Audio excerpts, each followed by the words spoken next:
Wow, how super dramatic was that? Willkommen, bienvenue. Welcome once again to another live stream. Now, the keener-eyed amongst you will recognize from a while back, I used to do quite a lot of live streaming with the young lady on the left, Jalpa Lai. She represents financial education in the young, specifically those leaving college, leaving university, wherever find themselves thrown into the world of work without having a clue about what they're going to do about finance. It turns out she has a doppelganger. Can't you see? They look so similar. From the other side of the pond, over in South Africa, SA, we have Candice Preston, who does a very similar topic, amongst many other things that she does, but she's very keen on that. Both ladies appear to be very interested in enabling the youth and people who are thrown into it, having not had that experience before, on how to deal with the basics of finance. Now, we have a proposition today, which we're going to discuss, which is financial literacy. And I think to start us off, I'm going to remorselessly throw Jalpa Lai straight under the bus. Jalpa. Thanks so much for having us today. Yeah, so Candice and I met actually through Gareth, which was very fortuitous. And we have both the same mission, is to educate young people in financial literacy, because if I'm right in saying in the UK, although we do have people championing it, it's kind of non-existent in schools. And bugger all happens is the expression you're looking for.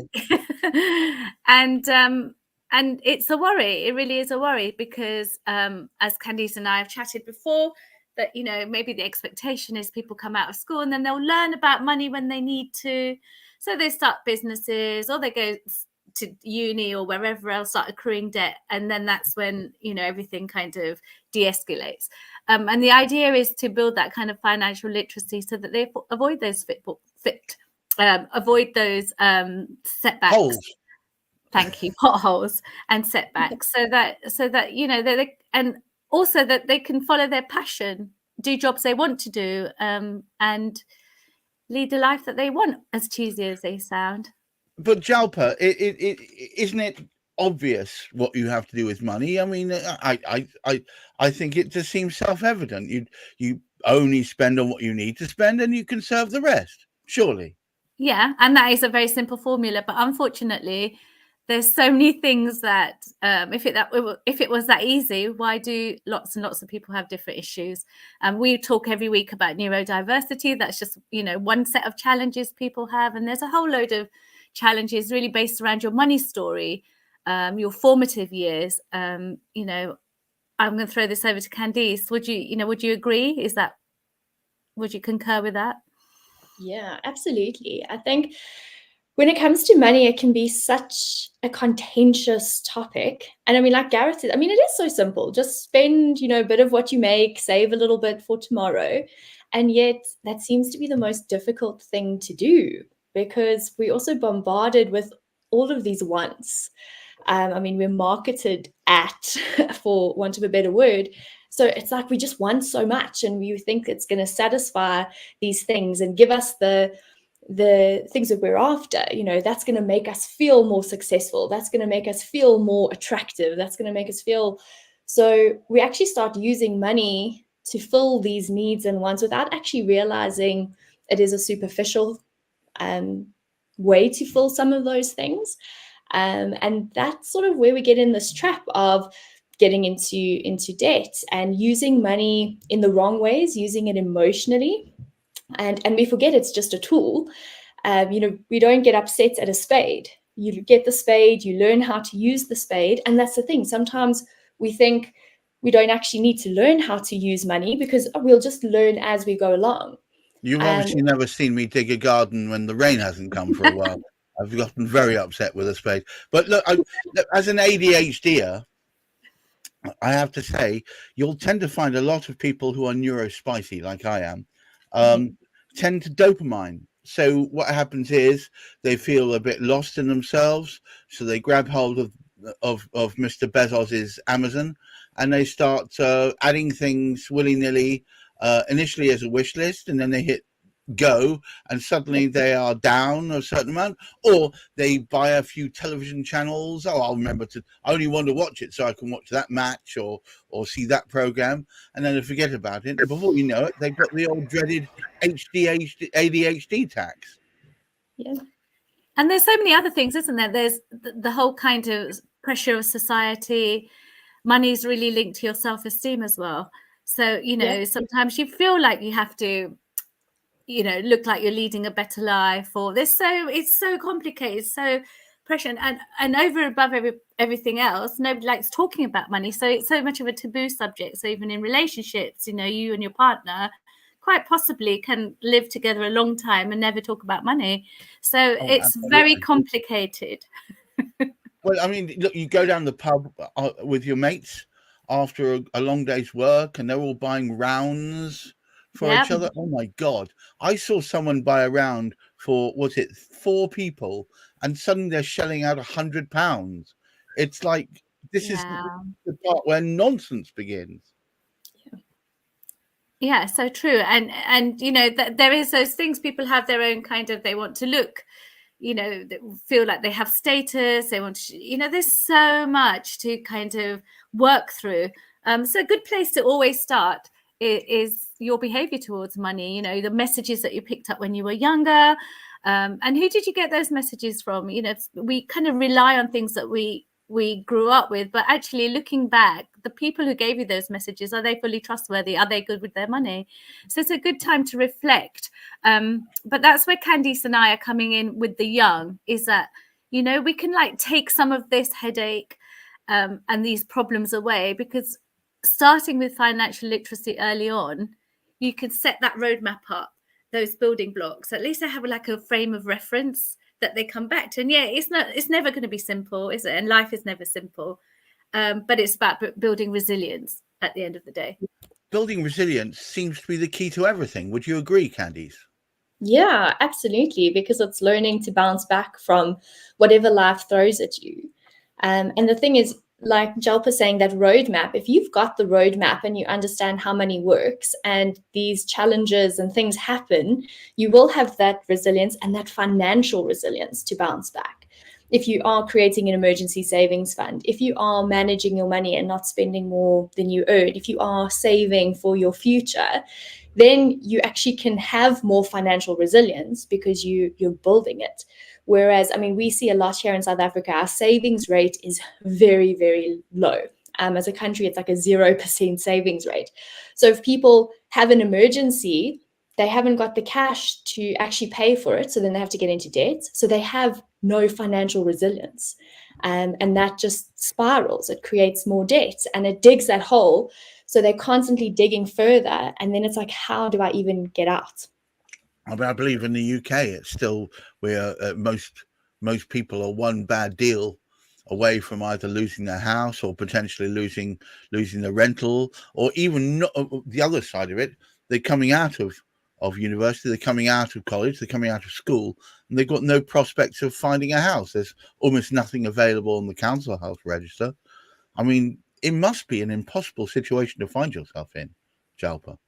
Yeah, and I was reading the other day that with this the current young generation, and a lot of it, I think, is the fault of the media. They're just so bombarded with negative messages all the time that they're never going to be able to buy a place, and they're never going to be able to do this, and they're going to have student debt around their necks all the time. So it's back to that instant gratification. They're thinking, well, I might as well just spend money on myself because I'm never going to be able to get a place. But this is just not true.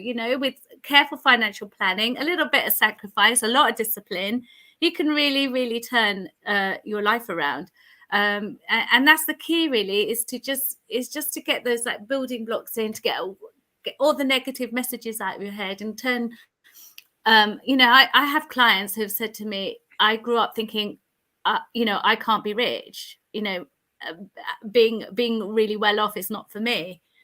And that's like a mindset. It's everybody. The path to prosperity is for everybody. And it's not, really how much you earn. It's really how you look after your money. And I think that's so important to drill into young minds. Be careful, have a little bit of sacrifice, bit of discipline, look at, manage your want list really well. And, you can like just go so far in life. The other thing that I don't think people take notice of is the fact that things break. That you may have your house set up just fine, and then suddenly, as that happened to me the other day, suddenly I've got to find £500 to fix the roof. Yeah. And, Candice mentioned the emergency fund.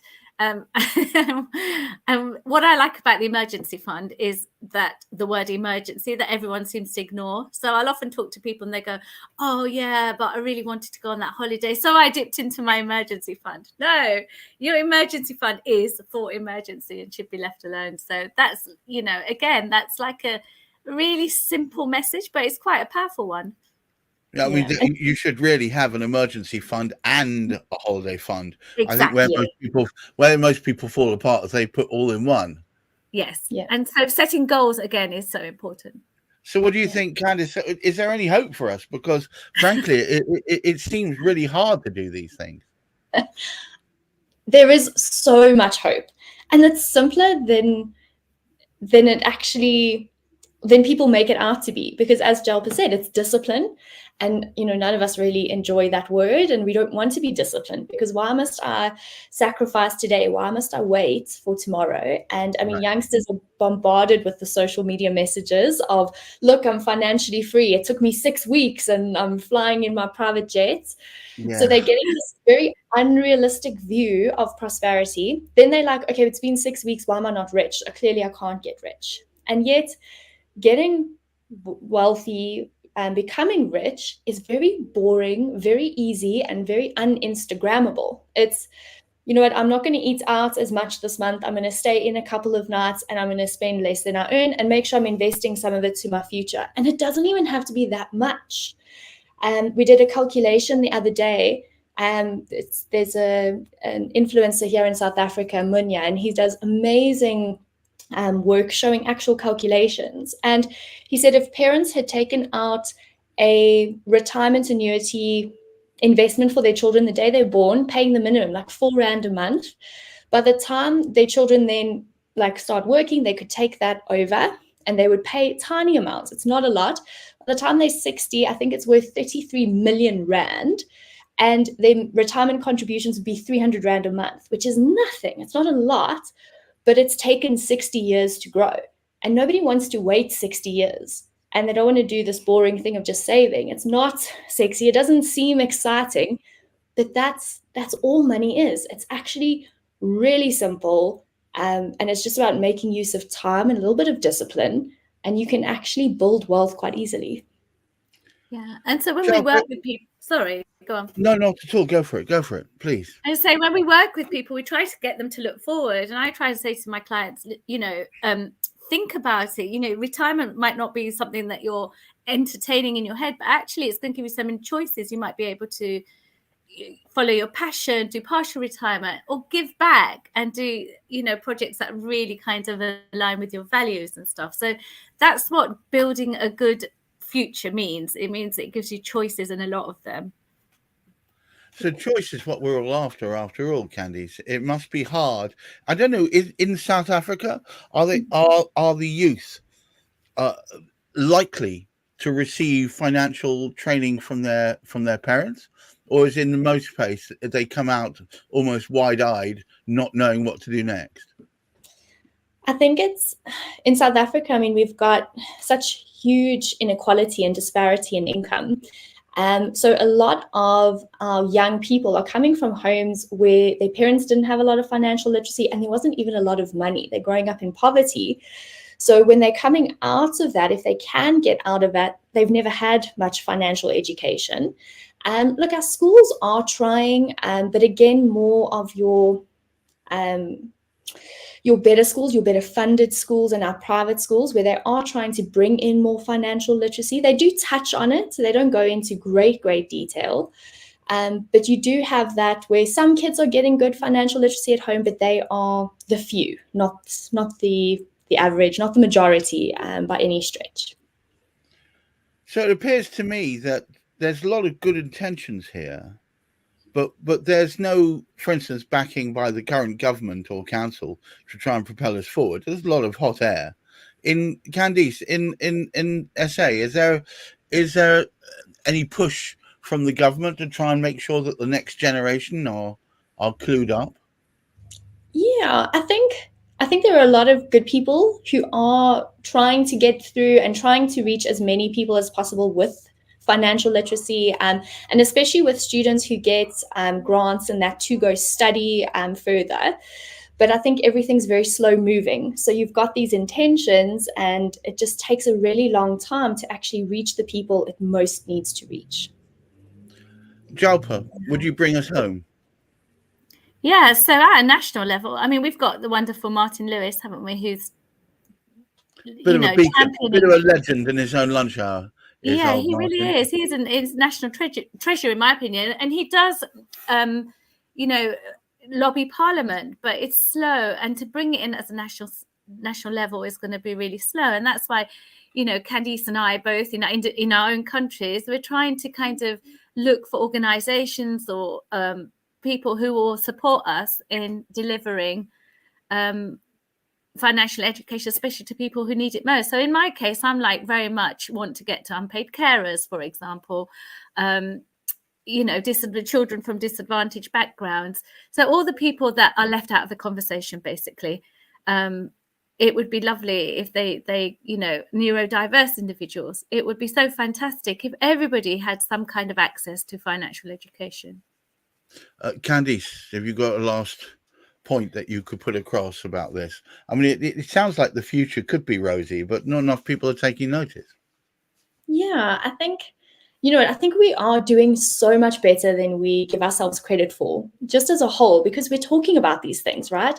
20 years ago, we wouldn't actually even just be talking about money. It was also very taboo to talk about money. So I think there is so much good happening, but it does just take a bit of time. And I think it's for people to start to have the conversation, to know that there are people out there that they can actually reach out to start learning about this and not feel ashamed or embarrassed, because a lot of people also, as they get older, they're like, oh no, like I should just know this, I'm an adult, and they don't. And that's okay. Like we always do the best we can with what we know. And yeah, for me, it's just starting the conversation, starting to learn, chat to each other, finding out how are different people managing their money, and find what works for you within that structure as well. So it only remains for me to thank Candice Preston and Jalpa Lai for coming together under the banner of Lollywise to try and talk about financial education. Has been a taboo subject for quite a while. I'm really glad that it's a bit out in the open. Hopefully, you guys will come back again. We can perhaps do this again soon. But until then, everybody out there, please keep reaching for the stars. Keep your feet on the ground. Wear sunscreen where appropriate. And look after your money. And try and look after your money. Look after your mullah. That's it. And until then, I wish you all Thank you very much, both of you. Bye-bye now. Thanks. Bye.